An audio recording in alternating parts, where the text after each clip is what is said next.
University of Maryland Global Campus has more than 20 years' experience providing affordable online education to military service members and working adults. Offering low tuition, no-cost digital resources replacing most textbooks, scholarships for those who qualify, and more. Learn more at umgc.edu/podcast. Hi, it's John Taffer from Bar Rescue. Did you know the second building in America was a tavern? When I built my new restaurant franchise concept, Taffer's Tavern, I thought back to the roots of what makes a tavern, timeless character, all while delivering an unbelievably delicious food and beverage experience. That, paired with my 40-plus years in the industry, provides a clear roadmap to success. Do you have what it takes to be a Taffer's Tavern franchisee? If so, I'd love to hear from you. Visit franchise.tafferstavern.com. Hey everyone, this is the Almost World Podcast. Bringing to you mind-blowing interviews with guests from all over the world. So settle down, relax, and enjoy the show.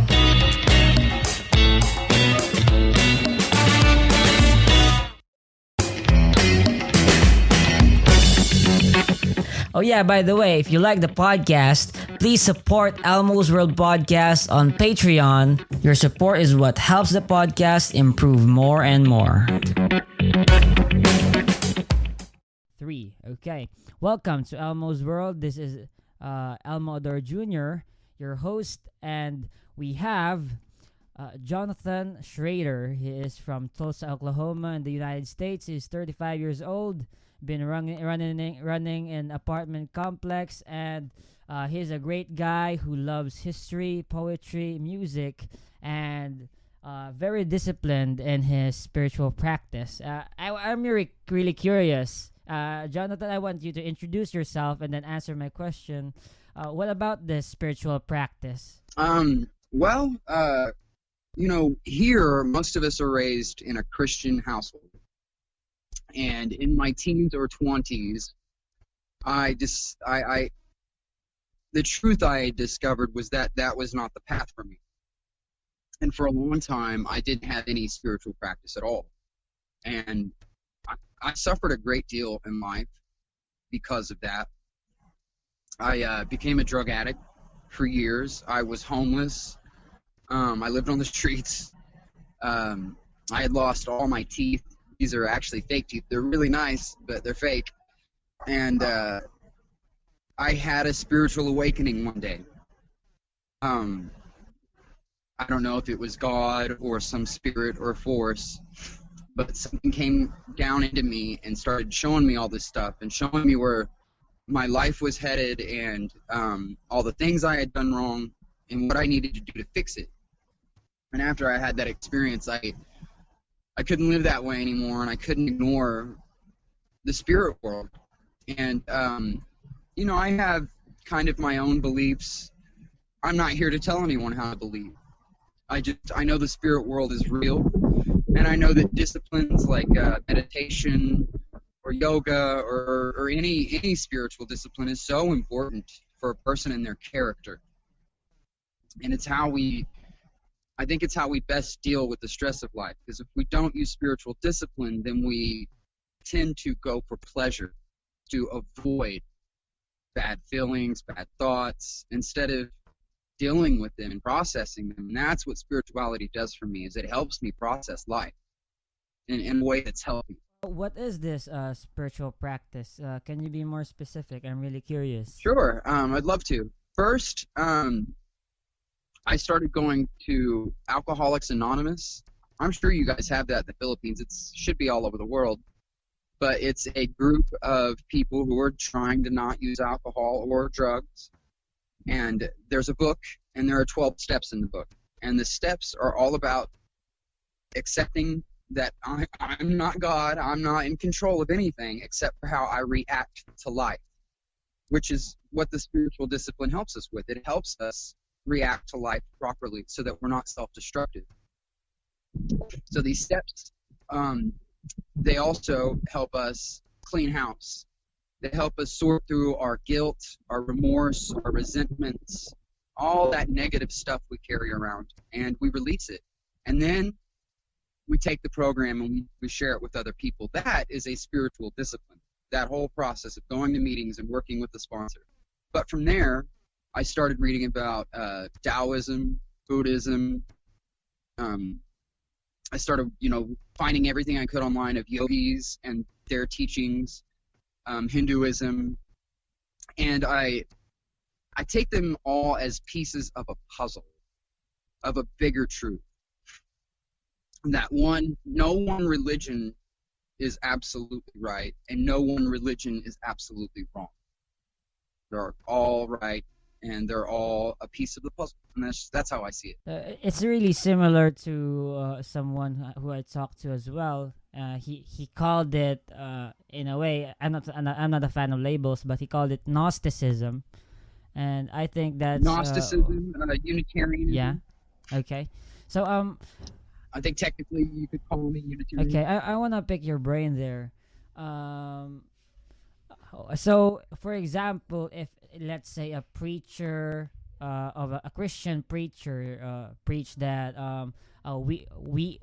let's stop abortion because the babies are getting killed, and then a Democratic pastor or says that it's okay to have abortions because the the fetus is not yet a human being, a fully grown human being. So being a Unitarianism, how would you approach that? Where would you agree with? It's quite a topic. This is the way I look at it. Right now, I feel like maybe it's a necessary evil. I am not God. I do not get to define what makes a human being, when a human being becomes a human being, and I don't get to murder babies just because I don't want to raise them. I think abortion is very wrong, very, very wrong. But I'm not here to judge anyone. And like I said, I think right now, at this stage in our human evolution, it's kind of a necessary. So it seems to me that what you say politically is different from what you hold spiritually. Because politically you could say that I think it's very wrong, but spiritually I think that it's also a necessary evil. So nobody's really right or wrong. Yeah. Okay.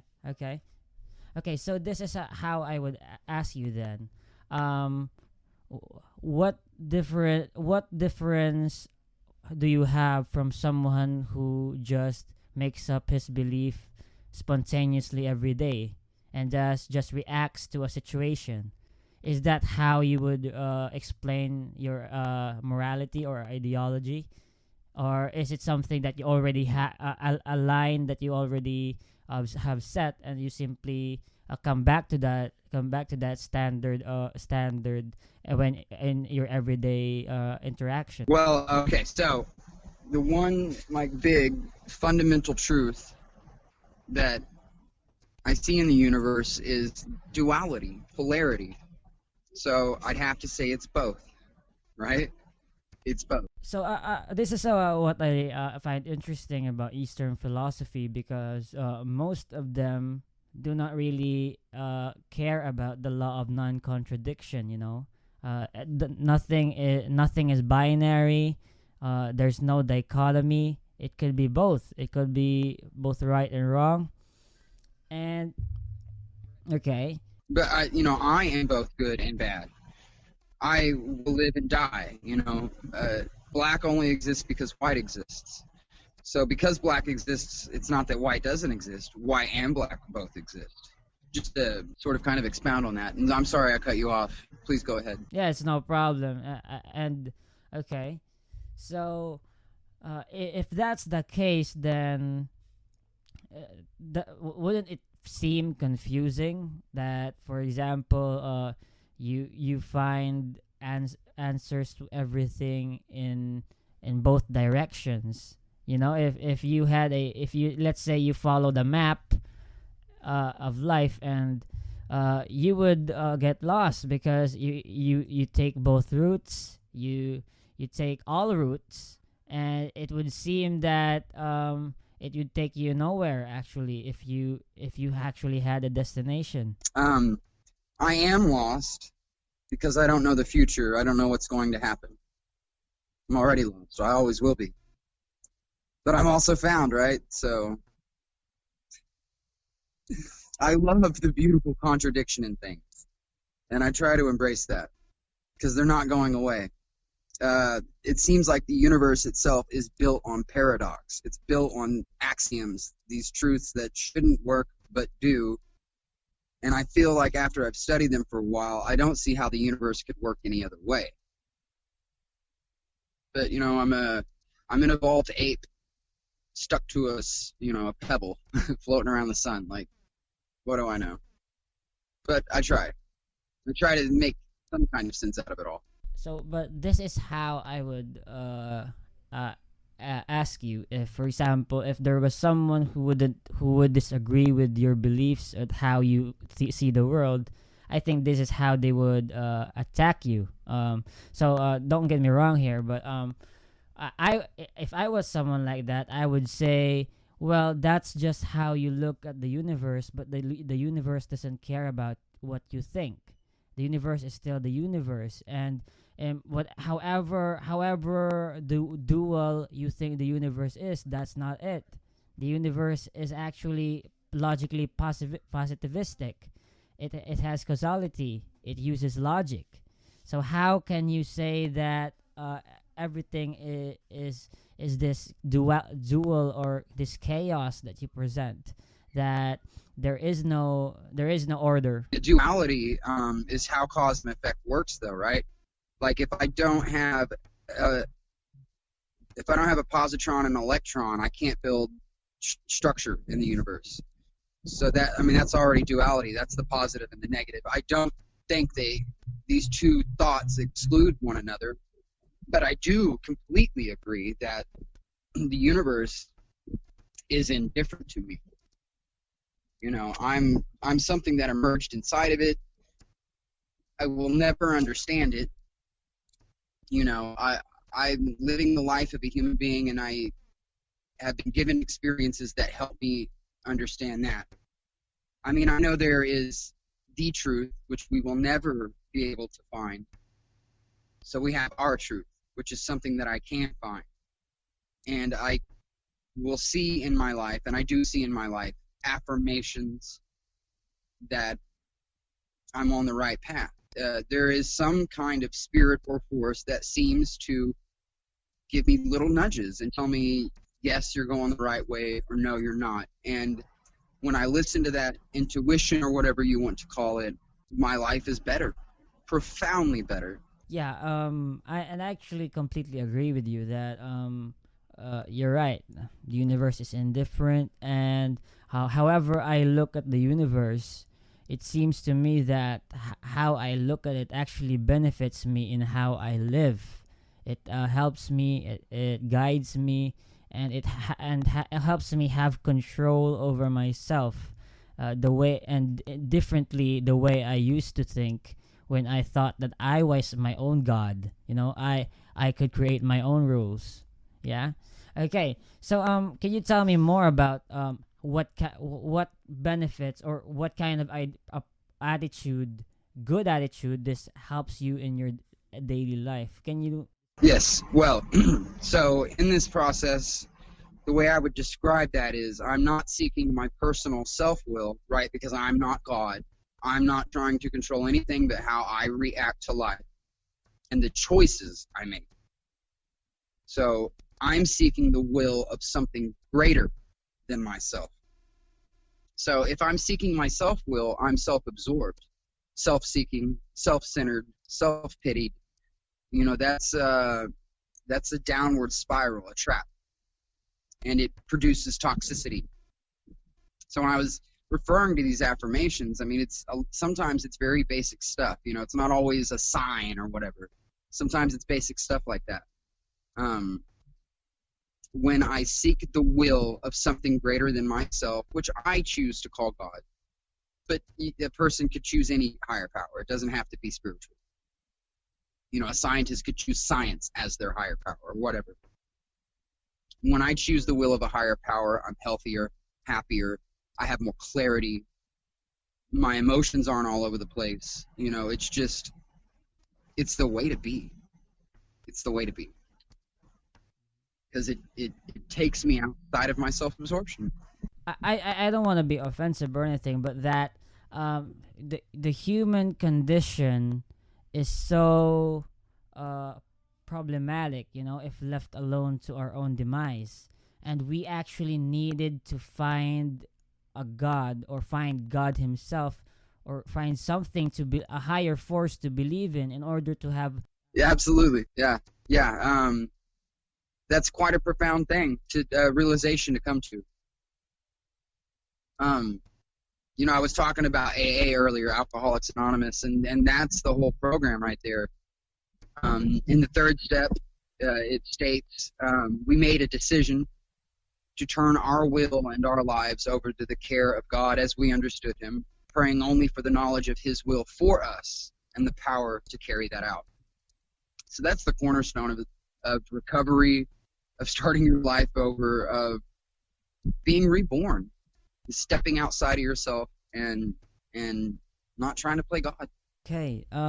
So I'm guessing that it's not that you find God scientifically or irrationally, or that you've concluded, oh, that the universe must have a God, but that in your own life, in your own personal experience, that you find it necessary, or even something you cannot live without, if there is no God, right? So we, in a way, our souls, or to be specific, your soul needs God in order to be happy. I think you could say that. In order to be at peace, in order to have gratitude. You had asked a moment ago, in part of your question earlier, like what attitude, you know, how has this better affected your life? And I mean, that's where it's at. When I'm self-absorbed, my attitude is self-pity, self-seeking, all that. And I live for the will of a higher power, which I call God, then I'm gifted with humility and gratitude and all these lovely things that make life. So, can you tell me any story by which you have you have learned something profound about maybe God? Who is this God that you believe in? Is He personal? Is He sentient?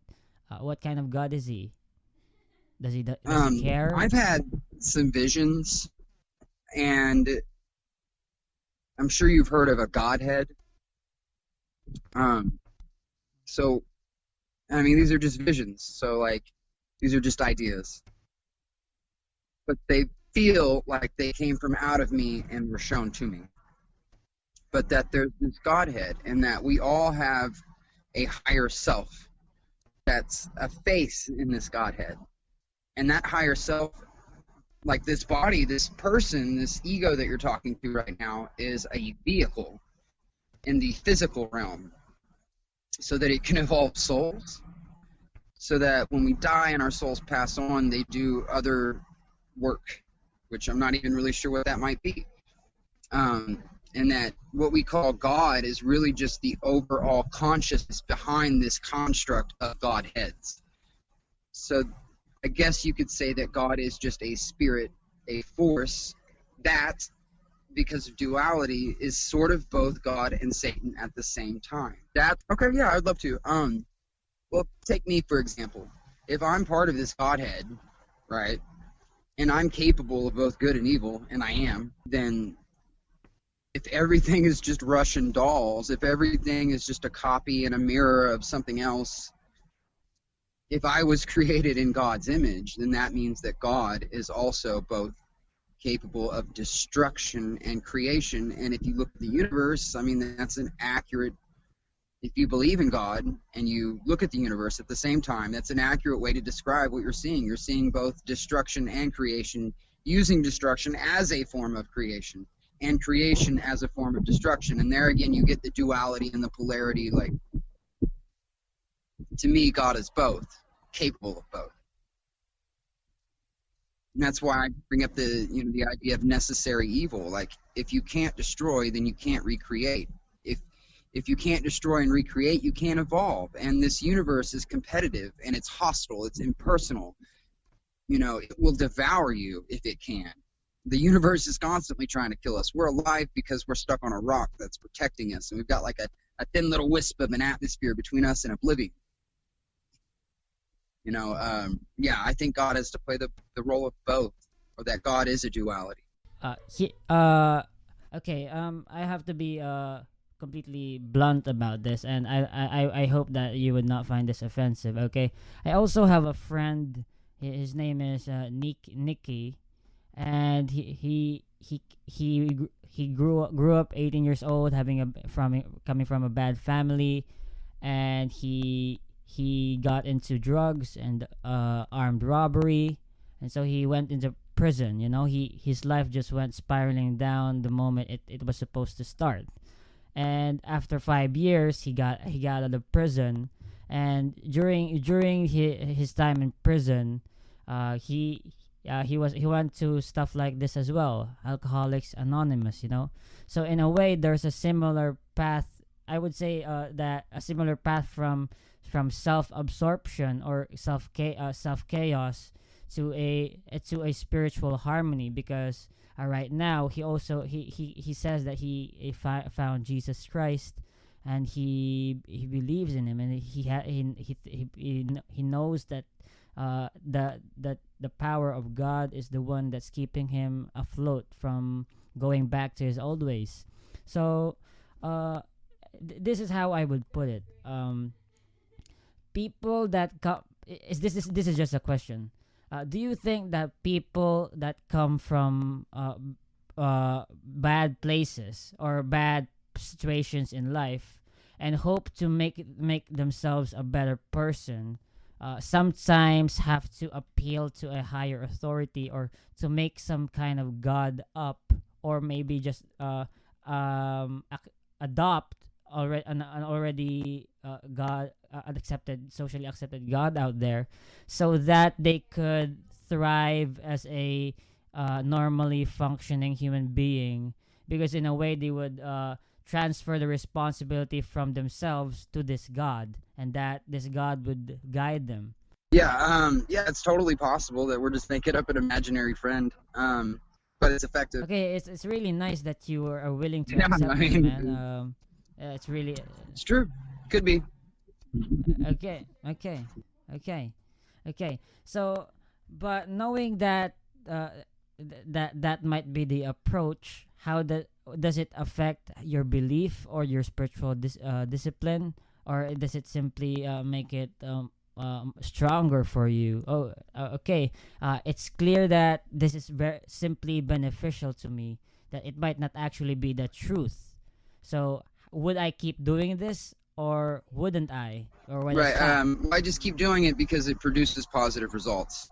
And accepting that I could be wrong is just me being honest with myself. Okay, can you explain to me the process by which I actually think that you didn't just come up with this in just one day or in just one moment. This would be my new belief system or my spiritual practice. I think you've developed this for in a very long period of time through much study. So can you explain to me that process? Sure. I mean, it really, part of it was just life and the way my life went, my life story. And then going through addiction, which is a form of destruction, and coming into AA and being reborn, a form of creation. I mean, that it was that process of doing that. And then I started to study religions just to get a broader understanding of what other people have discovered, what their life experience has been about. And I also had, I have these what I call spiritual experiences from time to time.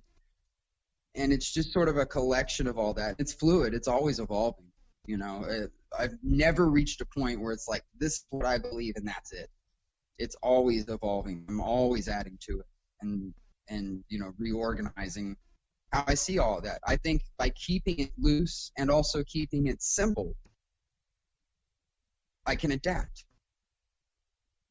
I can adapt within that. I'm never stuck to a dogma. That is really awesome.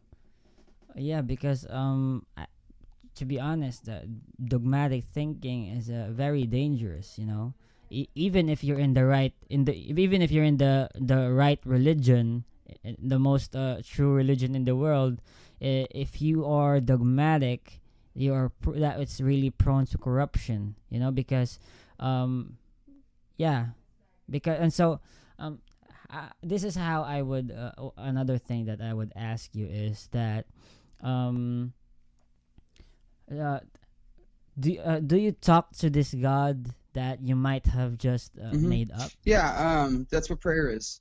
I talk to my higher power, and when I meditate, I'm listening to my higher power, and it works whether he's real or not. So yeah, I don't um, I don't hear him like I hear your voice talking to me. I know. Okay, okay. So this is one thing I would ask you. Um, what if that, let's say that is just what is an if, right? What if that is just a god you just made up? Because in a way it sort of is, you know, because it reflects the things that you need from it the most. So what if it's not a god of the universe, but it's a god of yourself? And that God, but you would have to attribute it to be a God of the universe in order for it to have an authority, right, of over everything. So in a way that there's a part of your psychology or your subconscious that you talk to, and you give it this authority and the power over yourself. Because let's say that the ego is, which is you, who is conscious right now, is aware that you are also under the powers of maybe uh, the part of yourself that has is prone to overindulgence or self-absorption or pride or other bad virtues. Because that is undeniable that we are the ego is very prone to these dangers.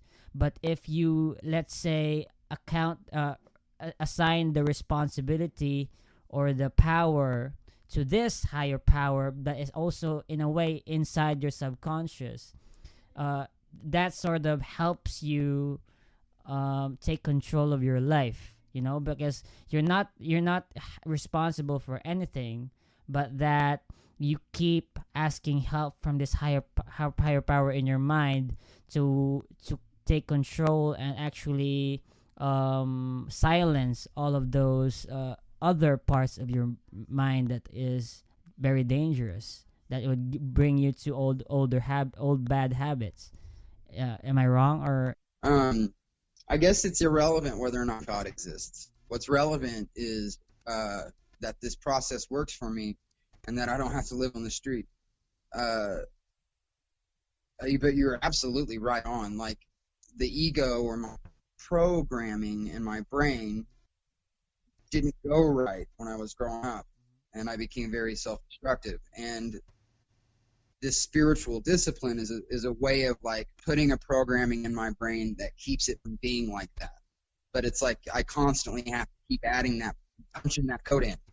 If I stop punching that code in, then I go back to default mode of my ego and the programming that I was, raised with, and then I become self-destructive again. That's why recovery is a lifestyle.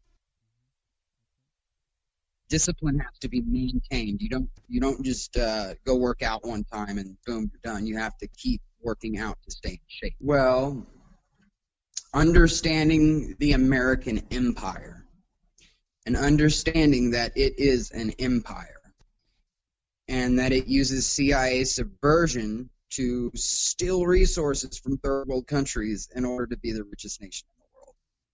To be honest and not patriotic about what my country is, what my government is, how it operates, and I try to be as vocal about that as I can. Being unpatriotic is very unpopular here, But I think that's my focus in history, is understanding how great powers manipulate the world. In a way, I would definitely agree, though. But maybe at a large macrological scale, that would be the case, you know. But I wouldn't. I would actually say that the soldiers, the people who were used by the government to do this stuff, most of them were very patriotic and actually did it for love of country, right, and to be a help to the world. Yeah, but the problem was that they used this motivation, this good sort of spirit, in order to achieve their own diabolical goals, right? Yes, yes, they were manipulated. Yeah, it's manipulation. They're using their own like goodwill against them in a way. So, can you be more specific? Like, let's start from the beginning, I guess. You have a lot of time here, so you can just keep talking on and on. I think the American Empire started in 1900 or 1901 when McKinley was he was president, and we went to war with Spain to gain control over a harbor in Cuba. We went to war with the Philippines and fought insurgents over there. We put down the Boxer Rebellion in China, and it was around this time that we really started to try to build a shadow empire similar to what Great Britain or France had, because we knew that we were the new economic powerhouse at the time. We were where every stuff in the world was being produced and built at, and we knew our star was rising. And those forces, McKinley's administration and the forces behind that, they started building an empire. And after the Second World War, it became an empire. Okay, well, I'll back up a little bit because I was just thinking between World War I and World War II, the Marines and other forces made they turned Central and South America into a safe haven for the big bankers in Wall Street to basically go down there and steal resources from the country by corrupting their leaders. And in this way, America built a shadow empire. Now, after World War II, since we won and built the bomb and all that, we cemented ourselves as top dog. And no one except for the Soviet Union had any could do anything about it. And then, of course, that history, the Soviet Union collapsed and just left America, and now we have China. So I think it's important to have that balance. Although I didn't like the state of the Soviet Union, and I don't agree with the CCP, it's still important to balance power, and there should never be one superpower. I think the empire is crumbling. I think a lot of Americans are becoming much better informed about these things. They're learning, how the CIA works and what they do, and they're learning that most of these wars we've been fighting are about profits and control, and not really about our safety. So what I would hope to see is that America still is a prosperous country in the future, but that its populace is better educated, more well-informed, and harder to manipulate because of that. Politics in America is, I don't know what it's like in other countries, but I know that here, they are very crafty. They are very good at dividing people and getting people to argue about every little thing. And as long as we're fighting over these lesser issues, the big issues never get brought up in the news. And so it's hard to change these things because they control the narrative of all these stories so well. Part of it is this cycle of boom and bust in our economic system. I also think we've largely lost a lot of our values. Like you talked about how pride was a negative value and humility is obviously the opposite of that. But humility is not very valued in American culture, but pride is. And I think it's a lot of it has to do with the moral decay. And I also think that part of the decay is just coming from leaders that don't really care about anything but, power and money.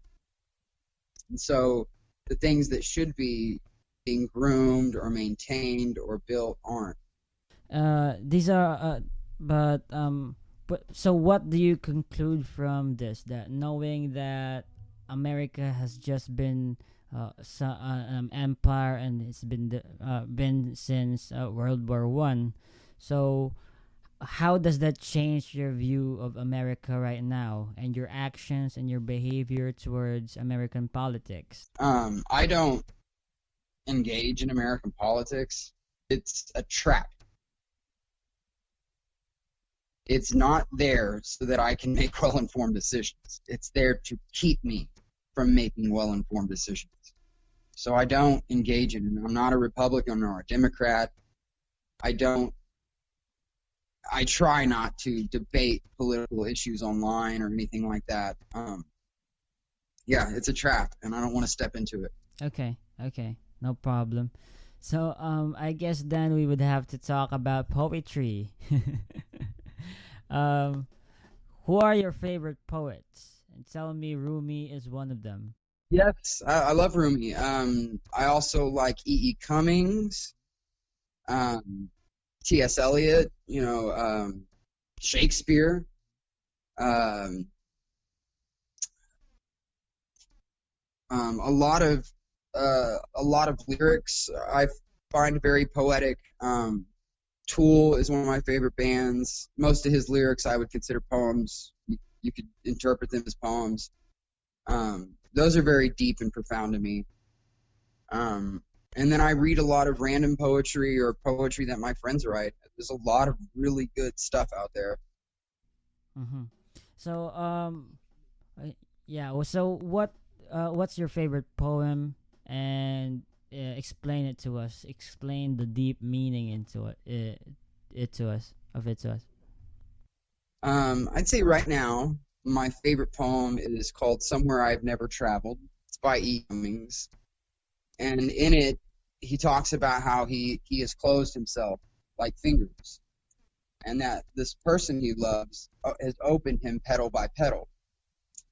And then in the end he says, there's nothing, nobody, not even rain has such small hands. So like the way rain opens a flower, he's saying that she opens him, and that she or he is so good at it that nothing has hands that are that small that can open something that's been closed that tight.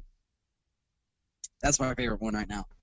Yeah, I actually think that it, in a way, it speaks deeply into your life as well. Because you yourself had to open up, and this spiritual practice that you've been doing, it actually might be also have or include someone or a family or friends or maybe a loved one in your life that has helped you throughout the years, right? Yes, absolutely. Yeah, absolutely. I agree. It very much it does speak to my life. So one last question though, Jonathan, because it's been a great conversation with you. Knowing that you have this spiritual practice that is not really about faith but more on helping yourself become a better person, how would you as an individual make a good change in the world, make this world a better place for everybody with how you look at it? Okay. My job isn't to save anyone. I can't save anyone but myself. My job is to be the best person I can be and to help as many people as I can. And I think it's that simple. Become the best person you can be, and through that, you will help as many people as you can. And one man's soul catches another. The soul is contagious. So someone who's broken and knows my story and sees I'm broken like he was, but I want what he has now. You live by example. Not by rhetoric, not by passion or big speeches or any of that. You just live by example. If you're doing right and you're doing well because you're doing right, other people are going to see that, and they're going to be hungry for the same thing. That's how you change the world. So that's the end of it. Thanks for tuning in, guys. This is your host, Elmo Ador Jr. And thank you for listening in. And please subscribe. Please follow us on Facebook. Please follow this.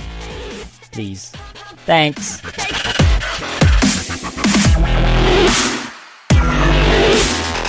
It takes a lot of ingredients to fix or build a car, like cooking, but without the frozen dinner easy way out. eBay Motors has 122 million parts. It's always the right fitment, so you can follow any recipe to a T. Whether it's a vintage Italian coupe that's classic like Grandma's meatballs, or a German luxury car that's as complicated as Oma's rouladen, to cook up something great in the garage, use the eBay Motors app or visit ebaymotors.com. Let's ride.